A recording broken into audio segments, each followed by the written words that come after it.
today, thank you for joining us. We are going to have a conversation around storytelling. So we're really excited to bring that to you, but also not storytelling for storytelling's sake. Storytelling also to grow an iconic Australian and Kiwi brand. So I'm Phoebe Keogh, Head of Media and Connections at the Hallway, and I'm thrilled to be joined by two people who I've spent a lot of time with recently. Oonagh Flanagan, the first appointed CMO at Webjet. Welcome.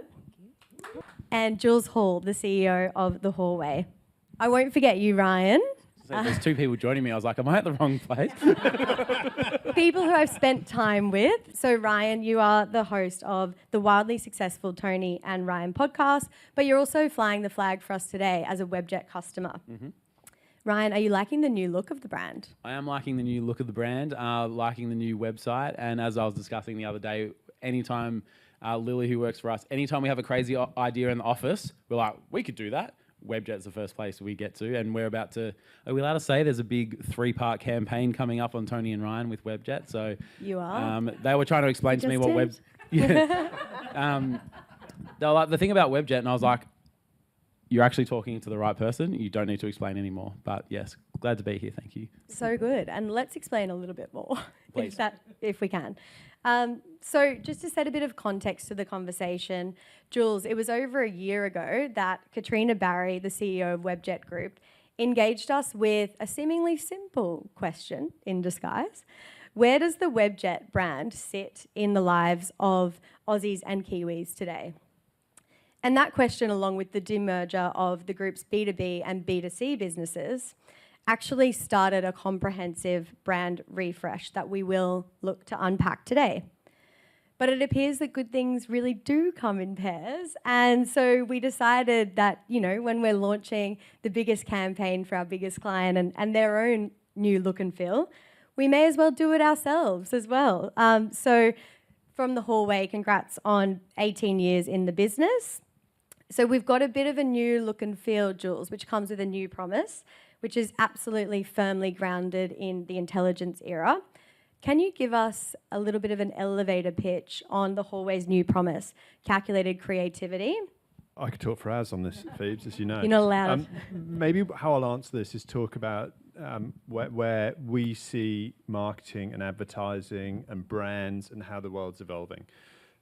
If we rewind 10 years, we were in what I refer to as the data-driven era. And the rise of digital was at the forefront of all of our minds. We were adapting to that world. We're in an even bigger transformation now, which we all know. Every other session here has got AI in the title. And we're all going, well, how do we adapt to this era? So we've taken a position, and we're talking about being in the intelligence era. And we've been on a 6-month journey with our own business of how do we adapt an 18-year-old creative media and measurement agency for this new world. There's a big problem in marketing. We all know the criticality of brand, and we all know you've got to invest 60-40. We've seen all the staircase diagrams from Burnett and Field. We all know the theory. The problem is there's a massive gap in understanding of how to operationalize that theory. How do you make the case to the CFO, to the board, that 60% is the right number, or maybe it's 65 or 55 or 70, it depends on your business. How do you quantify the amount you need to spend on brand to get the commercial outcomes? And then how do you measure and show along the way that you're delivering those results? That's what we've set out to solve. It's what we've solved. And it's what we're rebuilding our business, well, not rebuilding, it's how we're positioning our business for this new era. It's what we're talking about as calculated creativity. What's most important perhaps in all of that? That's a lot of numerical, data-led, intelligence-led thinking. You've got to get that right. That's the foundation. It's the ideas that you put on top of that that determine how you succeed. Creativity is still the most important differentiator, but you've got to have that foundation that sits underneath it. And so, Jules, how did that then start to apply to, as we were working with Webjet, linking those really important brand metrics with business metrics, and what was the outtake from that? So it's really interesting that we're talking about Webjet as a business in this example, because Webjet, it's a digital business. It's got data coming out of the wazoo. So Webjet knows everything about what what they've got, what customers are doing, how long they spend, what they're buying, the margin on the different products. It's also a business like many, many businesses that has got drawn into the performance space. And it's got drawn into the performance space because of the direct linkage of the data. You can see, well, someone clicks, they spend, I get. The problem that many businesses have is that they're using the performance space to talk to existing customers. So what you're effectively doing is paying to reacquire a past customer of the business. If you have an objective to grow, and the publicly stated mission for Webjet is to double total transaction volume, value, effectively revenue, over the next 5 years. So they're on a growth mission. To grow, you need new customers. To bring new customers into the pool or into the sales funnel, you've got to be talking beyond the existing base. That requires different media, which brings you back to the role of brand. But that's all well and good in theory. That's where you get the disconnect. The top line story of where we got to, historically 65% performance, give or take, 35% brand, now flipped the other way around, but done with a really methodical measurement framework and based on historical data to validate the rationale so that we could take that case and get all the stakeholders on board before a dollar was spent. And my background being in media strategy, that was so exciting to be working on this project and actually to have a really strong commercial data backstory for why we should actually go into storytelling channels and really prioritize those channels that do grow a brand and grow the organic customers that come back to us. So, Oonagh, it's safe to say that we were very excited for your appointment, but you met us net new in week 1, and there was this proposal to absolutely shift the investment, as Jules has spoken to. So an 180-degree shift. Tell us a little bit about how it was getting your feet under the desk and what gave you the confidence to actually back that shift in investment. Well, it was definitely a very fascinating time to join a very big vision of doubling TTV in 5 years. That's not for the faint-hearted. There had already been a decision made that we needed to invest in marketing. The team had done some amazing work with the Hallway in terms of the brand strategy. And as I joined, we were just at the point of introducing the brand platform that's in market right now. But ultimately, the business was at an inflection point because over 27 years, we'd been a trusted place to go and search for flights.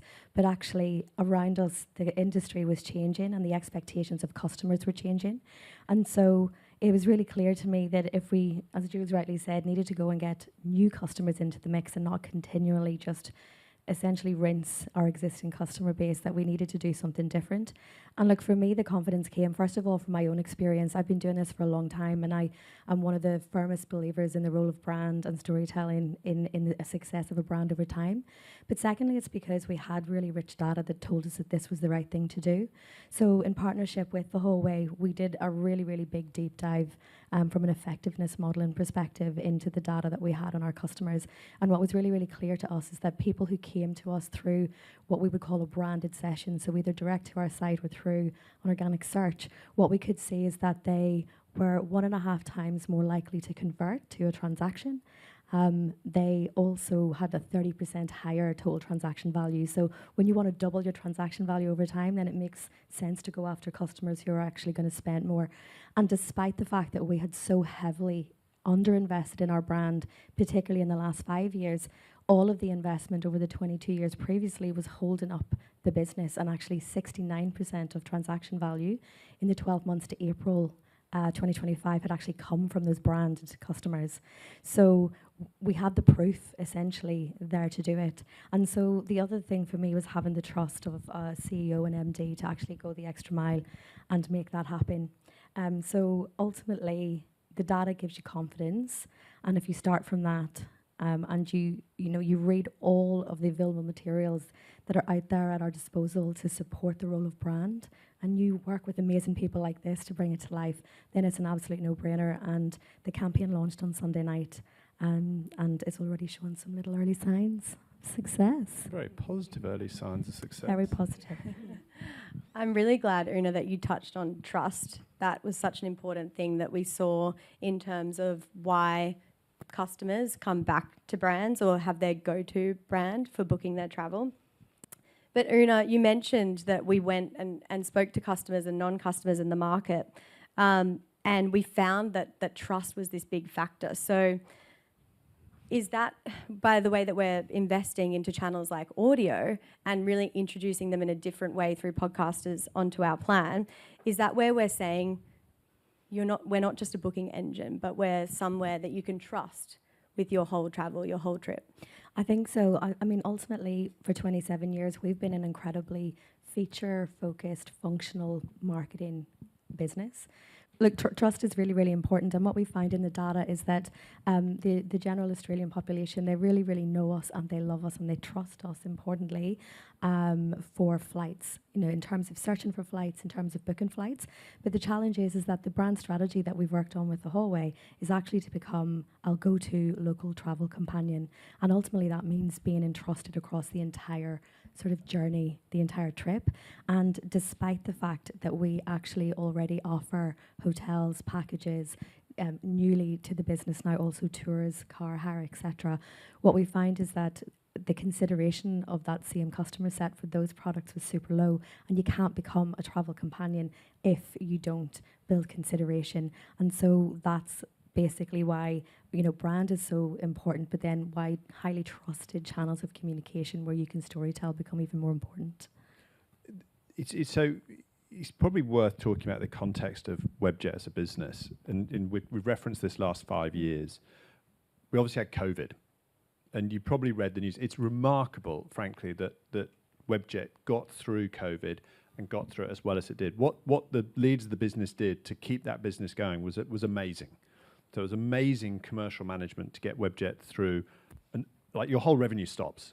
Not only that, you've got to give the money you've already got back to your customers. Like, it's a brutal experience. If you go back to the origins of Webjet, one thing it actually did do was, without talking in the language that we're using now, it did build a brand. And you referenced those first 22 years. It had distinctive assets. It had colours that it used. It's used broadcast media, a lot of out of home. So it had done quite a lot of things right, implicitly. What we're doing now is going back and building on that with an explicit strategy to drive the next era of growth. And I think that's what's really compelling about moving the investment in the direction that we are, is because Jules is right. We've always had a balance in favour of search, even when we were investing a bit more in brand. But we have flipped the switch. I think we're sitting at 70-30 in favour of sort of top and middle of funnel as we go through the next 6 months. So it is a brave move, but given what we've seen and the success we've seen through the limited brand work that we've done, then I think we can be really hopeful and optimistic about what it's going to deliver across the next 6 months and beyond. So we're hearing about trusted channels. We've talked a little bit about audio, but I want to get into it quite a bit further. So what we've done within the mix of media and the recommendation is we've taken a dual approach to podcasting, where, Oonagh, you mentioned that we've released a new brand campaign. So it's under the platform of Go Somewhere. So you can go to Webjet and have everything you need to go somewhere. And so we do have ads running in the audio space that start to dimensionalize Go Somewhere. Picture yourself shopping in a vintage market in Paris, and you've got the sound effects in the background, and the VO might say something like, "Go somewhere stylish." I'm not the creative, I've just taken some license in that one. But what was important was not just alongside the ads where we were building a story in there, but was actually the opportunity to work with hosts. So getting them to actually put their spin, so someone like Ryan, who is an advocate of the brand, on your own somewhere, in a way that's engaging for listeners. So those are listeners who know and trust you. Isn't that right, Ryan? I think all your tarpers trust you. That's a stat, right? Yeah, high trust. And we spend 30 minutes a day together, and we see ourselves as a bit of a brain break. People have had a really busy day. I've had a stressful time at work. The kids are crazy. Well, I can relax and spend 30 minutes with my friends. So a few years ago, I would have thought that we were providing comedy But now I think we're actually providing companionship, someone to be there and, relax at the end of the day. Originally, when someone said, "You're my brain break," she was a doctor from Harvard. And I was actually really offended by that because I was like, how dare you? But then I thought about she's like, no, I've had a really stressful day. And when I hang out with some idiots and not think about important stuff, I listen to Toni and Ryan, which sounds flippant, but over the days, weeks, years, they do become a trusted friend that we speak to every single day. So from a listener point of view, the trust is really high. And so can you be honest with us? Mm-hmm. When the Webjet brief landed, was it okay? Hell yeah. Yeah, it was real good. Should I talk about what we're going to do, or was that... Go for it. Go for it. So anytime a brand comes in that we know and love and use, and for me, that's Webjet, I think, what's a story we've got in our pocket that we can pull out? And so what we're going to do is... actually, we can all do it together now. I think if you try and remember your summer holidays as a child, we probably all remember that caravan park, that hotel. For me, Mum and I, we used to fly to the Gold Coast in the September holidays. What a real treat. And we'd book in at the Marriott, and I'd go to the kids' club. That is a splurge. Oh, it was it was Ocean Blue Resort, and then when Mum was doing all right, then it got to the Marriott. But I was the only child. They had a kids' club, so I was like, great, I've got friends for 2 weeks. This is awesome. And so all of our community are going to tell us what their summer memory is. What is your holiday memory? When you went somewhere, where did you go? And everyone's going to tell us their stories, and we're going to hear them. So it'll be a lot of nostalgia, a lot of really good energy. But then we're actually going to go on the road and take their recommendations. So, we used to go to the Sunshine Coast, and the family always used to get ice creams at the corner shop. Great. Well, we're going to jump on the Webjet app. We're going to hire a car. We're going to fly up there, find a place to stay, and we're going to go have the ice cream that this tarp has recommended. Someone else said, you can't go up there and not go to this place. So we're going to go there, and we're going to do a whole week on the road, reliving the beautiful memories of people who listen to our show and relive their childhood holiday memories. So I think that's going to be really beautiful, and it's going to happen in January. So everyone's in that really summer feel. And obviously, we're going to be using our Webjet app to make us get there. And like you said, I think the emphasis on we can actually hire a car, we can actually book a hotel. It's all in the one app. Remember, it's going to be really crazy. In 10 years, we're going to look back and think of the 90s when you went on holidays with a binder. And you're like, here's my printed plane ticket. Here's the printout from the hotel. And so now... It's like it was yesterday. Yeah, it's crazy. But so to have it all in one app, and like I said, Lil works for us. She'll know I'm not good at details. So if I only need to know one place to go to find all the logins, that's going to be the app for us. But yeah, that's our January. Incredible. So I like to talk about podcasting as modern word of mouth. Do you buy that, Ryan? And how do you continue to bring in that energy when you are working with brand sponsors? Well, we're fans of stuff. I know there was a bit of a phase in culture where everyone was a bit too cool, but we're fans of stuff. And so we're not ashamed to say we like stuff. And it's interesting, we've done campaigns with KFC and campaigns with McDonald's, and there was there's a bit of brand clash. I was like, but I love both of them. I'm not going to pretend that I've only ever had a hamburger from one place, because we're fans of stuff. And so it's really easy when a brand says, we're doing this new thing, we're putting some emphasis on some other services that we offer, we've got a new message. What's something real in your life? And we've got a whole Notion document of backstories, thoughts, childhood memories, and then we go, movies. Well, Toni, we've got that great story in our back pocket. Travel. Ryan used to travel with his mum when he was young and actually uses Webjet all the time. So if a brief comes in, the first thing, before you get too deep into strategy or messaging, it's what is true to us? Do we use it? Do we like it? Do we not like it? What makes sense? Right? When I hear that brand name, what does that actually? Is it a good feeling? What do I think about this? And then once you actually understand what makes sense to you, then it's easy to kind of make a story and make some content that fits into the brand. And I think giving yourself, we never really come up with an idea the moment we hear about a brand. It's always later in the week, we're going to talk about Webjet. So it means for 2 or 3 days, I've walked the dog, I've been in the shower and let it marinate. And so by the time we get to have a chat about it, I was remembering about this time when we did this. I remember when I went on holidays with Mum. So I feel like often we'll plan meetings, but you never block out a half day because I need to. I don't know. Is it weird to say I'm blocking out half a day to think about something? Probably. Your boss goes, what are you doing? But we give ourselves permission to take some time and let it marinate and think about what our truth is. It'd be so easy to run a creative agency if you could block ideas. I into know, 30-minute right? slots. I know. Well, the beauty of it, running a small business and working for ourselves, and the more I get to walk my dog, the better our ideas get. And the team knows that. So if I get grumpy, they go, just go home, mate, go for a walk, it's fine. And they know it'll be okay. And I recommend that to everyone else. But yeah, starting with like, what do I actually feel about it? Toni loves Diet Coke, right? So someone said, oh, we're going to do a Pepsi thing. Like, absolutely not, because Toni talks to her about her love for Diet Coke every single day. So that wouldn't make sense. But would it make sense for Toni to say, well, we've got a sponsorship from Pepsi, so I'm going to let Ryan do this one, and then I do it, because I do like Pepsi. That makes sense for us. Mm-hmm. And maybe if Pepsi is cool with that, that's actually going to work and actually feel real. Because as soon as Toni starts talking about Pepsi, you go, well, she's lying. If she ever mentions Diet Coke again, I'm going to remember that Pepsi ad and go, what the fuck? So I think, like, what's your truth to it? Really good starting point. And that brings it back to the trust factor, right? Yeah. Because we want to align with other brands that can help build that level of trust. And if you can't be authentic, then people are going to know that it's just a paid sponsorship that doesn't actually mean anything to you. And that doesn't help us achieve the goal of trust and consideration. So it's awesome to hear that that's your approach. Yeah. Yeah, well, it's really important to us because it can take, years and years to build trust, and it doesn't take much to lose it. So it's just not worth it. Yeah, incredible. And Oonagh, you and the team were really receptive when we had podcasting on the plan, and this idea of working with a host like Ryan to actually create a story that does align with their audiences. How did you get behind that? How did you back that approach?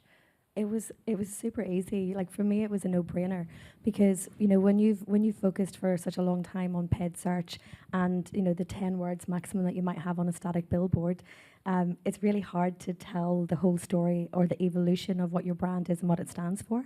And so when you work into mediums like this, it allows that long-form content over a period of time that lets you build that story and in a meaningful way to change minds, because you're not going to change minds in some of those other channels. So for me, it was exciting, it was fresh. It's also contemporary, right? You also, as a brand today, have to play in the spaces where the audiences that you want to reach are the most receptive and where they're going to be most engaged and be willing to listen. And so it didn't take a lot to get me across the line. And I think, you know, what sort of management and the board don't know yet. I think it's going to be so fun to watch them see all of this unfold, because it's so different for Webjet and it is so engaging and it is so authentic that I'm just super excited that we continue to share this content as it comes, because it's a brand new era for Webjet, and I hope the start of something sort of long-lived and consistent that we do over time as well. Well, Ryan, you've touched on the next, this whole industry we're in. Like you talked about, when you hear about a brand, what does it make you feel? And that's the game we're in as marketers, is creating the right kinds of feelings so that when we talk about Webjet, it elicits, maybe it's the memories of holidays, it's the feelings, it's the what we're trying to create is the desire for them to want to go somewhere. And so as someone who's just recently gone to the website and seen, so it used to be very like click here to book, and now you go to the website and it's like destinations, and it makes me so is that the real life what you're talking about? Yeah, Because exactly. it worked. It got me. Thank you, Ryan. Totally, because I mean, how does Webjet make money? It makes money when people click and transact. But to get them to click and transact, you've got to lead with making them feel the right things, and you've got to start with creating that desire to travel, to go somewhere. And Oonagh, you touched on, you know, this being really a content play as well, and getting behind that. Now, Ryan, I haven't just heard you in my ears. I've also seen you in my feeds as well. I was at a talk earlier in the week as well in this same room, and we were talking about how audio is a part of the creativerse, and you might not like that word, so sorry if you don't. Creativerse. Creativerse. I haven't heard that. I don't mind it. It's about you being a creator, right? Because yes, your main format is audio, but you also have an ecosystem behind you. So how does that work as well when you get brands on on board, they're not just hearing from you, your audience, they're also seeing you. And how does that work? Yeah, well, at the moment, we've just gone onto YouTube as well, and that the ratio of video to audio is like video is creeping up, and the visual is a really big aspect. When we go and do this trip with Webjet, we're not just going to sit in the studio that we're always in and be like, you should go somewhere. Whilst we sit in the exact same spot we sit in every day, you'll be able to see the show on YouTube or in the clips and stuff on location. You're going to hear stories because we're actually in the place that we're talking about. And I think it's one thing to tell the story, but as Toni and I learn, sometimes you think, we need to work hard, we need to stay at work. And we go, no, the more of our life we go and live, the more stories we will have that we can bring back to the show. So actually going and doing something and then taking the audience there with you, both because we're there to learn stuff and experience things, but actually capture the content. You can see the places we're talking about. It makes so much difference. So we talked about the Kitsilano pool, which is in Vancouver, and people go, oh, that sounds really nice. They heard that in the audio, and I heard people go, oh, I need to go and find that moment on YouTube so I can see it. And it's actually incredible how many people listen to the podcast. Even if something funny just happens and they go, oh, I need to see Toni's face, how she reacted. I heard her laugh, but I need to see her face. So they'll go like rewatch the video version. So I think being able to see it, and like especially for travel and destinations, being able to see it is really important to elicit emotion and response. Yeah, definitely. So bringing that visual element back into it. And I mean, when we hear Ryan talk today, yes, we can sponsor the show, and we're very excited to sponsor the show, but you can't really pay for that sort of advocacy. Well, you can, and we'll take it. So, all You're good. getting it. I feel like maybe you want to add something to that. No, sorry.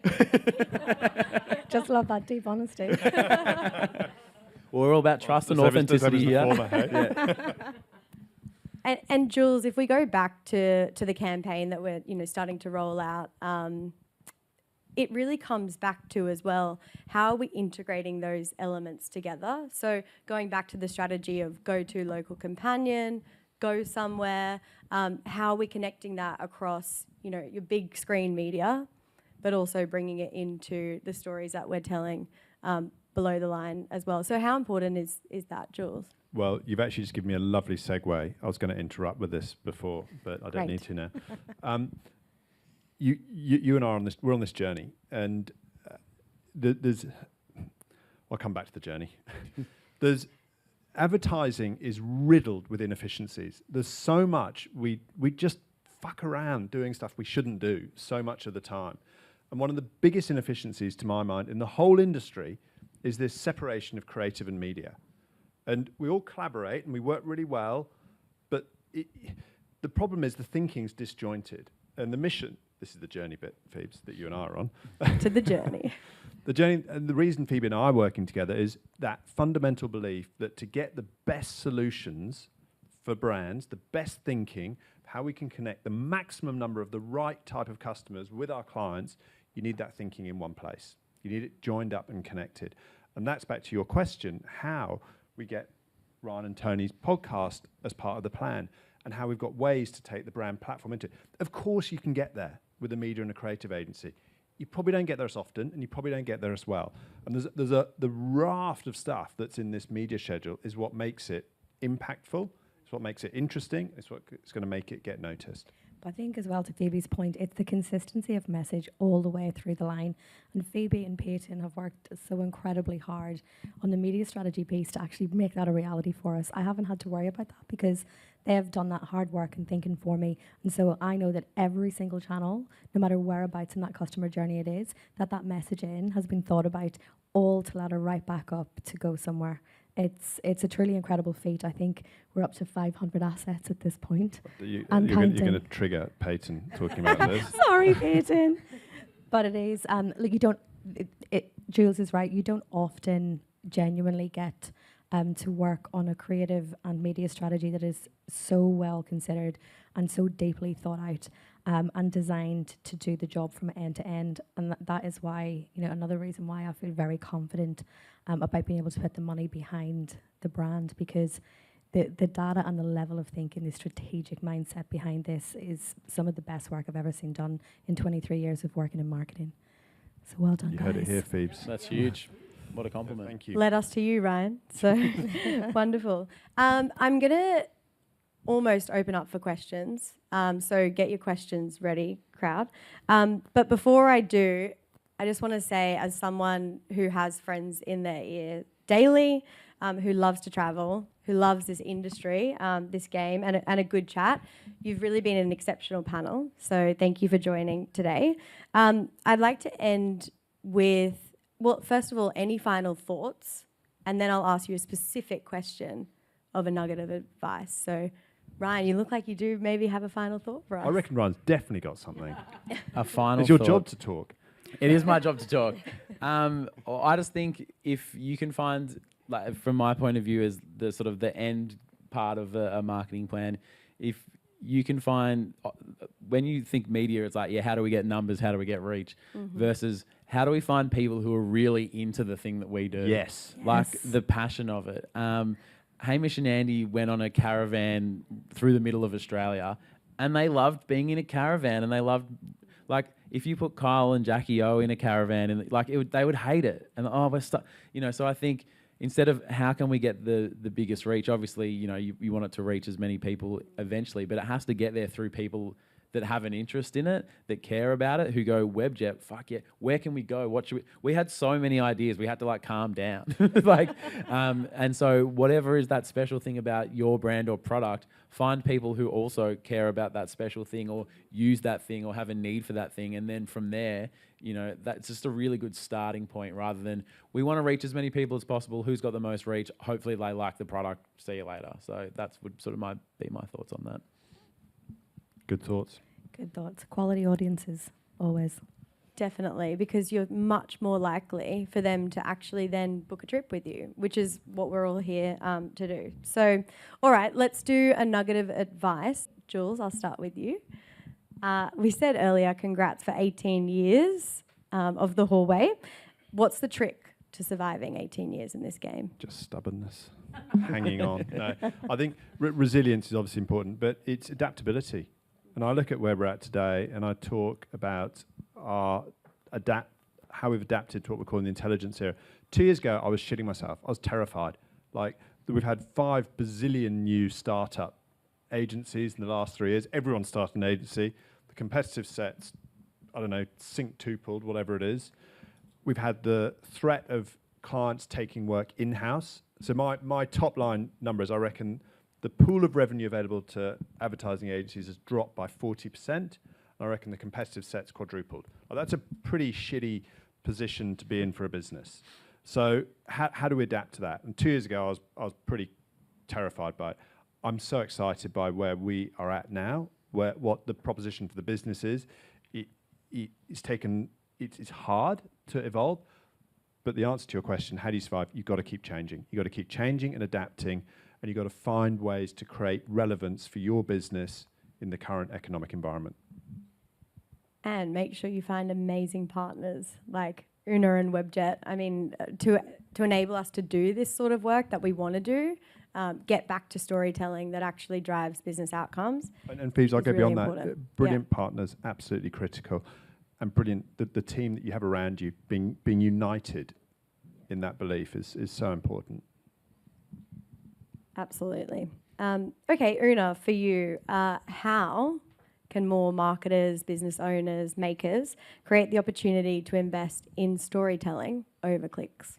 Also stubbornness, I would say. The theme, the main outtake, just be stubborn. I think you've got to reframe the conversation internally. If a business is really, really focused on long-term sustainable growth, then it has to invest in its brand, and brand equals storytelling.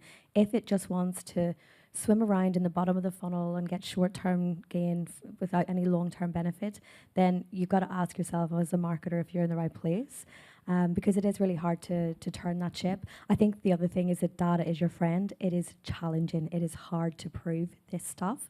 If you are able to, work with partners like the Hallway who have access to incredible people who can help you get some of that data if you don't have the ability to do it in-house, which I didn't. And then equally, I think the next piece for all of us is marketing mixed models. So we're currently in the process of implementing Mutinex as a way to help us, because we really, really need to be able to understand both the macro impacts and the impacts of other things that we do in our business every day that aren't necessarily driven by marketing, but also help us to be able to finally prove the benefit and positivity of storytelling. So we're in that phase right now, in that process, and I'm really confident that will give me the continued confidence and the data that I need to go forward. But I think I do think there is a level of stubbornness, but there's also so much data and opportunity out there from many sources. There's thousands of case studies that prove the value of brand, and I think it's being confident in how you tell that story to internal stakeholders. But ultimately, data wins out every time, unfortunately, and that's tough. It's not easy. But you can find a way. Together. We're finding a way. Calculated creativity. Yes. That was a shameless plug. We had some jokes about that earlier in the week. Okay, Ryan, you've given us a lot of insight today, which is fantastic. But do you have like a snappy wrap up of maybe a golden rule or two for when you're briefing in brand content? Golden rule. I think for us, just really knowing the difference between we're running an ad and we're doing branded content. If it gets to us and you just want us to just do the ad and film the thing, there's agencies and TVCs. If you're hiring a personality for their personality, you have to allow that personality to be themselves. And if you want an ad, that's fine. If you want branded content, that's fine. But it's almost just making a decision of what you want, and also because often we get told we'd like to do this branded content, and then you get through the process and you go, I think they just wanted an ad. And so, we're doing this and we've done this silly thing. Oh no, they just wanted you to say this. And so just being really clear on, are we telling a story? Are we doing content that's got a brand weaved in, or are we just doing an ad? I know from when it gets to us, that's really helpful, but it's also really helpful for the other people because it just makes it really easy and clean for what you're trying to do. So the easier, the clearer you are on what you want and why you're doing it. And even when we get a brief that's like, this is the new message of Webjet, we go, great, we know what they want, we know what the message is, we can work with that. And it was just very clean and clear. So that's really helpful. Yeah, excellent. So honesty, trust, we've heard a lot of those themes today. Thank you all so much. You've been a fantastic panel and audience. And just remember, guys, storytelling, it will grow your brand. Hang in there and use the data that you have at your disposal.